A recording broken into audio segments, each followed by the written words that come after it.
Very good afternoon and welcome to the brief at 30 here on TV1. For the Newsfirst team, I am Rochelle Tumodra. Let's start off with a look at our local news. 7 human rights groups have called for the immediate release of Vasantha Mudalige. 7 human rights organizations said on Monday that the Sri Lankan government should immediately end the arbitrary detention of Vasantha Mudalige, a student activist who was arrested on the 18th of August 2022. This statement was issued by Amnesty International, Asia Forum for Human Rights and Development, Forum Asia, Civicus, Frontline Defenders, Human Rights Watch, International Working Group on Sri Lanka and Sri Lanka Campaign for Peace and Justice.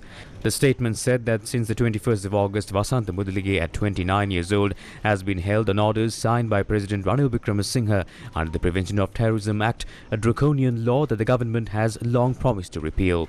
Many of those detained have since been released on bail, and the human rights groups said, however, the authorities have used extraordinary powers under the PTA to keep Mudalige in detention, despite having produced no evidence in any involvement in, quote, terrorism, unquote. Now on to news overseas. Pressure is mounting on Germany as Ukraine urges fast arms supplies. Western and Ukrainian officials are piling pressure on Germany to approve the transfer of heavy battle tanks to Ukraine, with United Kingdom Defence Minister Ben Wallace saying the move could unlock support from other nations ahead of a United States-hosted meeting later this week to discuss further military aid to Kyiv.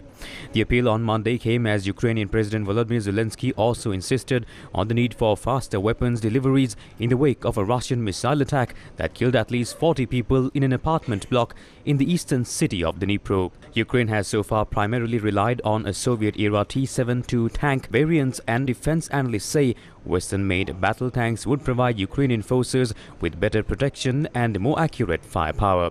But some of Kyiv's allies have so far resisted sending heavier weaponry to Ukraine amid concerns such moves could drag them more directly into the war with Russia. Germany has said that its Leopard 2 tanks, regarded as among the West's best, should only be supplied to Ukraine if there is agreement among Kyiv's main allies.